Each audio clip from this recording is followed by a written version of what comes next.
Subscribe now Suhail Simply YouTube channel.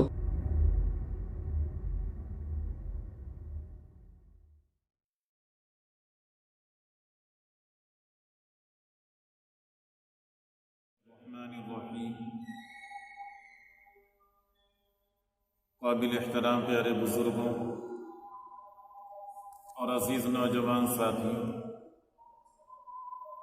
آج کی نشست میں قرآن مقدس کی ترتیب کے اعتبار سے چوتھے نمبر کی سورت کے متعلق ہم گفتگو کریں گے۔ اس سورت کا نام سورہ نساء ہے۔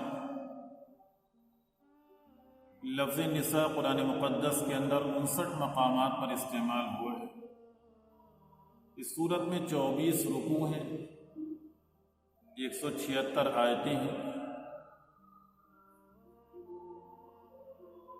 3712 اس کے اندر کلمات ہیں، 15937 حروف ہیں۔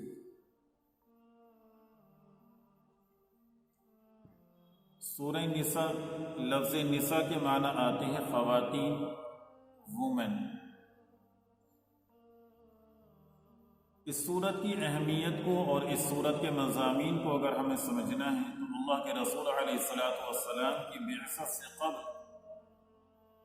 پوری دنیا کے اندر خواتین کی جو حالت اور خاص کر اہل عرب کے درمیان جو غلط رسومات رائج تھیں ان کا ہمیں اندازہ لگانا ہوگا، اس کی حیثیت کو دیکھنا ہوگا۔ چنانچہ ہم سبھی جانتے ہیں کہ طلوع آفتاب رسالت سے پہلے دنیا کے اندر ظلم و تشدد، بربریت و وحشت، درندگی، انسانیت سوز مظالم، ایک دوسرے کو قتل کرنا، ڈاکہ زنی، چوری کی واردات، یہ تمام باتیں بالکل عام ہوتی چلی جا رہی ہیں۔ تمام طبقات میں سب سے زیادہ طبقہ جو مجبور و مقہور بنا ہوا تھا یہ خواتین کا ہی طبقہ تھا، کہ ظلم و تشدد کے نئے نئے طریقے، نئی نئی رسمیں اور نئی نئی خرافات ایجاد کی جاتی جو ان سے متعلق کی جاتی۔ چنانچہ تاریخ اس بات پر شاہد ہے اور تاریخ اس بات پر گواہ ہے اور ہمیں یہ بتاتی ہے کہ اس زمانے کے اندر خواتین کی حیثیت دیگر مذاہب کے اندر جانوروں سے بھی بدتر ہو چکی۔ کہیں کا کلیسا یہ حکم صادر کر رہا تھا کہ عورت صرف ایک انسان نما حیوان ہے، کہیں سے یہ بات کہی جا رہی تھی کہ یہ انسان کی خدمت کے لیے پیدا کیا گیا ایک جانور ہے، العیاذ باللہ۔ ایسے ہی عرب کی سرزمین پر بھی ہمیں یہ مناظر دیکھنے کو مل رہے تھے کہ زندہ بچیوں کو دفن کر دیا جاتا، جو بیوائیں ہو جاتی ان کا کوئی پرسان حال نہیں تھا۔ کسی معاشرے کے اندر یہ رسم بد بھی رائج تھی کہ اگر کسی بچی کے والدین کا انتقال ہو جاتا اور سرپرست کوئی غیر محرم ہوتا تو وہ اس بچی کو بالغ ہونے کے بعد اپنے نکاح میں لے لیتا اور اس کا مہر نہیں ادا کیا۔ ایسے ہی اسی ظلم کا شکار یتیم بھی تھے، ان کے ساتھ بھی ایسا ہی معاملہ کرتے جو ان کے اولیاء اور سرپرست بنتے کہ ان کا پاکیزہ مال استعمال کر لیتے اور اپنا خراب مال اس کی جگہ پر رکھ دیتے۔ مثال کے طور پہ اگر 20 بکریاں ہیں تو اچھی بکری ان میں سے لے لیتے اور خراب بکریاں، کمزور اور لاغر بکریاں وہاں پر رکھ دیتے۔ اناج اچھا ہے اسے استعمال کر لیتے تو اس کی جگہ خراب مال وہاں پر رکھ دیا کرتے۔ تو یتیموں کا مال کھانا، بیواؤں پر ظلم و تشدد، خواتین پر انتہائی درجے نچلے طبقے پر انہیں پہنچا دینا، یہ تمام رسومات اور خرافات اس معاشرے کے اندر رائج تھی۔ چنانچہ اللہ تبارک و تعالی نے اللہ کے رسول علیہ السلام کی برکتوں سے ان مظالم کو ختم فرمایا اور پھر انسانی معاشرے کی صالح تکمیل کے لیے سورہ نساء کو نازل فرمایا۔ اس سورت کے اندر انہی باتوں کو ذکر کیا گیا ہے، خاص کر عورت کی حیثیت کو، عورت کی فضیلت کو اور پھر عورت کا کیا مقام ہے، اور پھر عورت کے جو رشتے ہوتے ہیں زوجین کے تعلق سے ہوں یا ماں کے تعلق سے ہوں یا بیٹی ہونے کی حیثیت سے ہوں، اللہ تبارک و تعالیٰ نے اس صورت کے اندر ان رشتوں کو بھی اجاگر کیا ہے اور ان سے جو متعلق حقوق ہیں ان حقوق کو بھی واضح کیا گیا۔ چنانچہ بحیثیت بیوی ہونے کے اگر ہم دیکھیں اس صورت کے اندر مردوں کو یہ حکم دیا گیا ہے کہ وہ مہروں کی ادائیگی خوش دلی کے ساتھ کیا کریں۔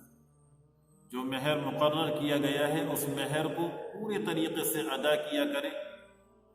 اس کے اندر حیلہ سازی کرنا، مہروں کو تلف کر دینا، مہر نہ ادا کرنا، حیلے اور بہانے کرنا، یہ شرعی نقطہ نظر سے بالکل ناجائز۔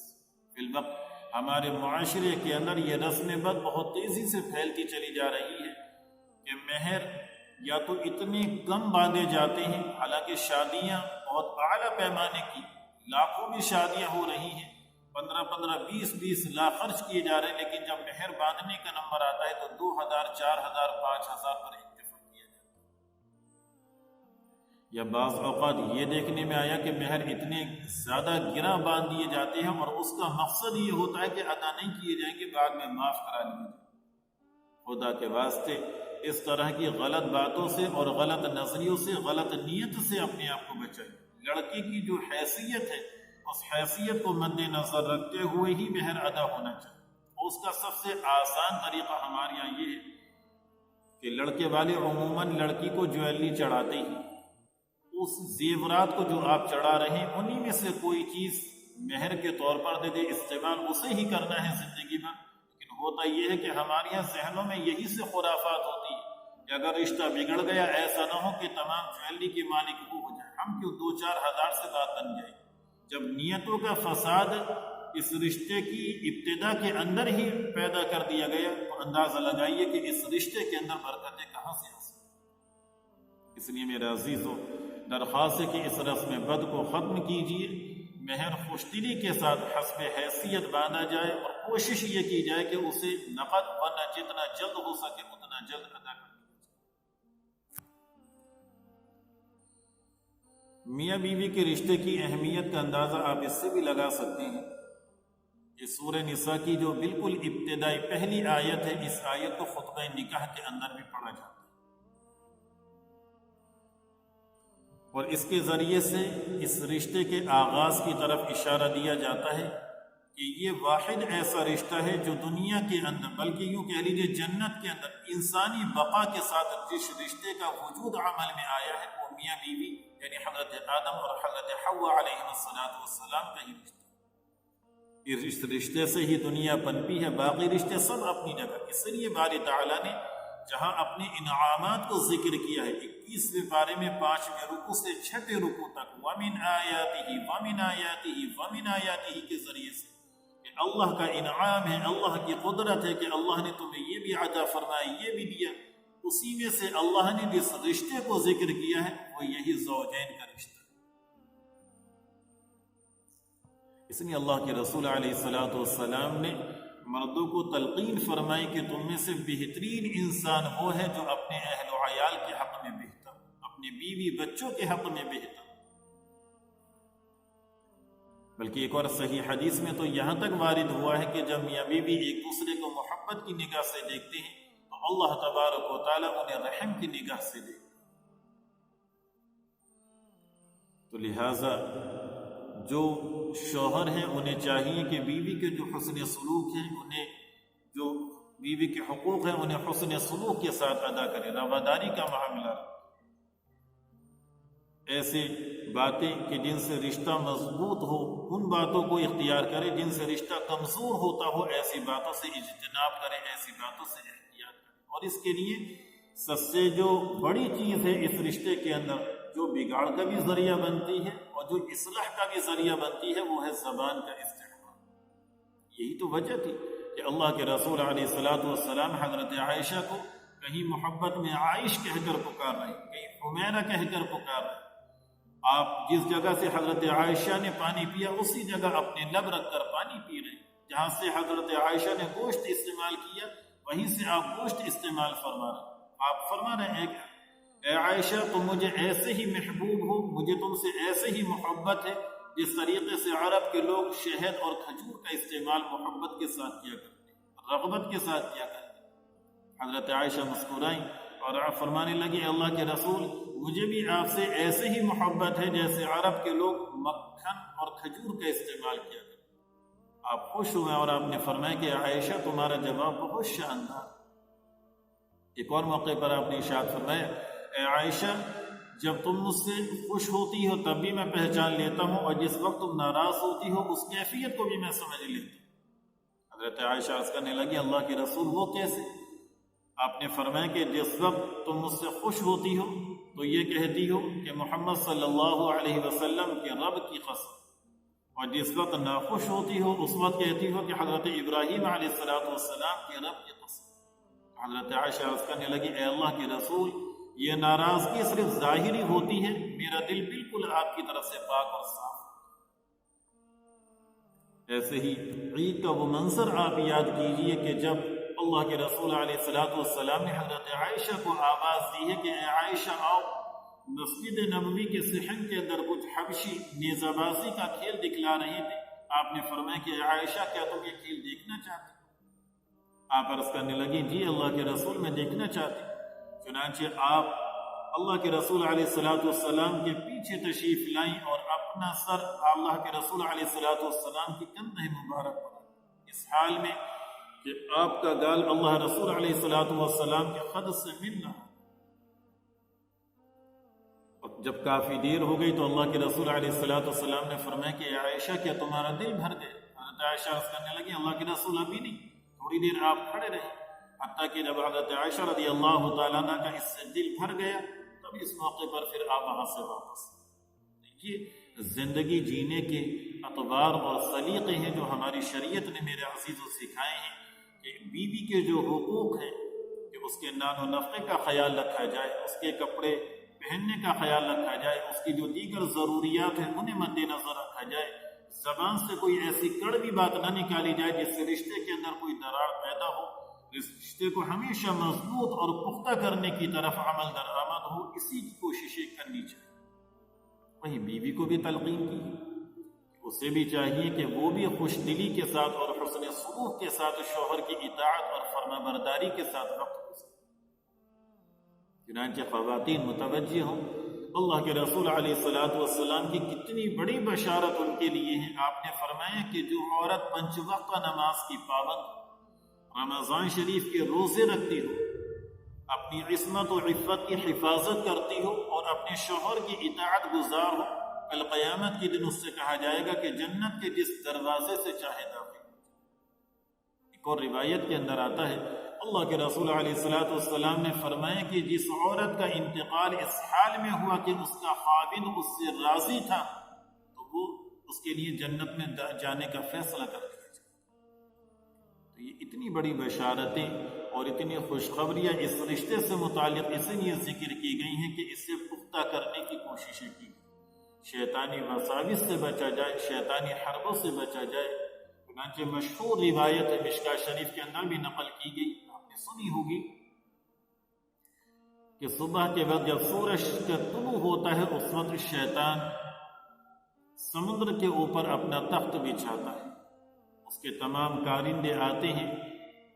اور رپورٹ پیش کرتے ہیں کہ ہم نے نماز فلاں کو نہیں پڑھنے دی، فلاں کا روزہ چھڑوا دیا، وہ صدقہ خیرات کرنا چاہتا تھا ہم نے اسے باز رکھا۔ غرض یہ کہ اپنی اپنی کارگزاری پیش کرتے ہیں، شیطان سب ابلیس سردار سب کو سنتا رہتا ہے۔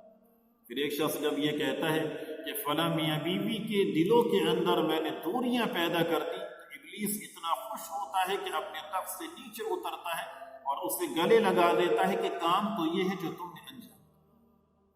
اس لیے میرے عزیزوں اور بھائیوں، اس سورت جسے سورہ نساء کہا جاتا ہے، اس کا پیغام یہی ہے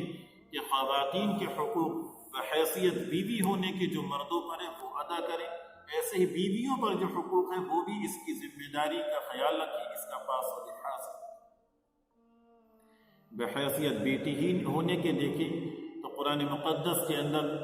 اللہ رب العزت نے ان لوگوں کی تردید فرمائی ہے کہ جو بیٹی کی پیدائش پر ناخوش ہو۔ دیگر صورتوں میں اس کا ذکر ہے، تفسیر اسی موقع پر انشاءاللہ ذکر کی جائے گی۔ اس ضمن میں ہمیں یہ سمجھایا گیا کہ ہمارے معاشرے کے اندر بھی بہت بڑا طبقہ وہ ہے جو بیٹیوں کی پیدائش کو اچھا نہیں سمجھتا، فرحت اور انبساط اور خوشی کا اظہار نہیں۔ قرآن نے اسے فرمایا کہ یہ بہت غلط رسم ہے، یہ تو کفار مکہ میں پائی جاتی تھی۔ اللہ کا نظام ہے یخلق ما یشاء، اللہ جو چاہتا ہے پیدا کرتا ہے۔ یہب لمن یشاء اناثا، جسے چاہتا ہے لڑکی دیتا ہے، ویہب لمن یشاء الذکور، جسے چاہتا ہے لڑکا دیتا ہے، او یزوجہم ذکرانا واناثا، جسے چاہتا ہے لڑکا اور لڑکی دونوں عطا فرماتا ہے، ویجعل من یشاء عقیما، اور جس کو چاہتا ہے کچھ بھی نہیں عطا فرماتا۔ یہ تو خانہ قدرت کا ایک نظام ہے۔ اللہ تبارک و تعالی جس کو جو چاہے جس حال کے اندر رکھے، ہر حال میں اس کا شکر ادا کرنا چاہیے، ناشکری کے جذبات دلوں میں پیدا نہیں کرنا چاہیے۔ اور بحیثیت ماں کے دیکھیں تو اس سے بڑھ کر مقام کیا ہوگا کہ ماں کے قدموں کے نیچے ہماری شریعت نے جنت کو رکھ دی۔ اتنی فضیلت جو احادیث اور قرآن میں وارد ہوئی ہیں، ان کا مقصد یہی ہے کہ ہم خواتین کے تعلق سے جو حقوق ہیں ان میں بیداری پیدا کریں، جہاں مظالم ہو رہے ہیں ان مظالم کو روکیں، اور خاص طریقے سے اس کی آڑ میں جو غیر مذاہب کے لوگ اسلام کو بدنام کرنا چاہ رہے ہیں انہیں منہ توڑ جواب دیں کہ بتاؤ کیا تمہاری کتاب کے اندر کوئی ایسی صورت ہے جو خواتین کے نام سے منسوخ کی گئی، خواتین کے حقوق بیان کیے گئے ہوں، انہیں وراثت میں حقدار ٹھہرایا گیا ہو، ان کے متعلق نصیحتیں دی گئی ہوں کہ ان کے ساتھ حسن سلوک اور رواداری کے معاملے کیے گئے۔ یہ صرف شریعت اسلام کا خاصہ ہے کہ اس نے خواتین کو جو بالکل نچلی سطح پر پڑی ہوئی تھی عزت کے مقام پر پہنچا دی۔ رہی بات فضیلت کی، تو اس صورت کی فضیلت کا اندازہ آپ اس سے لگا سکتے ہیں، مستدرک کے حاکم کی روایت ہے، اللہ کے رسول صلی اللہ علیہ وسلم نے ارشاد فرمایا کہ پوری دنیا اگر مجھے مل جائے تو اس کے مقابلے میں مجھے یہ زیادہ محبوب ہے کہ یہ 5 صورتیں جو مجھے عطا فرمائی گئی، یہ میرے لیے زیادہ خوشی کا مقام۔ اندازہ لگائیے، آپ سوچئے کہ کہاں پوری دنیا اور کہاں اللہ کے رسول فرما رہے کہ یہ 5 آیتیں پوری دنیا کے مقابلے میں مجھے زیادہ محبوب ہیں، زیادہ پسند۔ ان میں سے پہلی آیت اس سورت کی آیت نمبر 31 ہے، جس میں اللہ فرماتا ہے ان تجتنبوا کبائر ما تنهون عنه نكفر عنكم سیئاتکم وندخلکم مدخلا کریما، کہ اگر تم بڑے بڑے گناہوں سے بچ جاؤ گے جن سے تم کو منع کیا گیا ہے تو اللہ چھوٹے چھوٹے گناہوں کو دور فرما دے گا، معاف کر دے گا، اور تمہیں عزت کے مقام یعنی جنت میں داخل کرو۔ دوسری آیت نمبر 40 ہے، جس میں اللہ نے فرمایا ان اللہ لا یظلم مثقال ذرہ الى آخر الآیہ، کہ اللہ تبارک و تعالی ذرہ برابر بھی کسی پر ظلم نہیں فرماتا۔ اگر کوئی نیکی ہے تو اللہ اسے کئی گنا بڑھا دیا کرتا ہے اور مزید اپنے پاس سے عظیم ثواب مرحمت فرماتا ہے۔ تیسری آیت نمبر 64 ہے، اس میں فرمایا وَلَوْ أَنَّهُمْ إِذْ ظَلَمُوا أَنفُسَهُمْ جَاءُوكَ فَاسْتَغْفَرُوا اللَّهَ وَاسْتَغْفَرَ لَهُمُ الرَّسُولُ لَوَجَدُوا اللَّهَ تَوَّابًا رَحِيمًا، کہ وہ لوگ جنہوں نے اپنی جانوں پر ظلم کیا ہے، گناہ کے مرتکب ہوئے ہیں، یا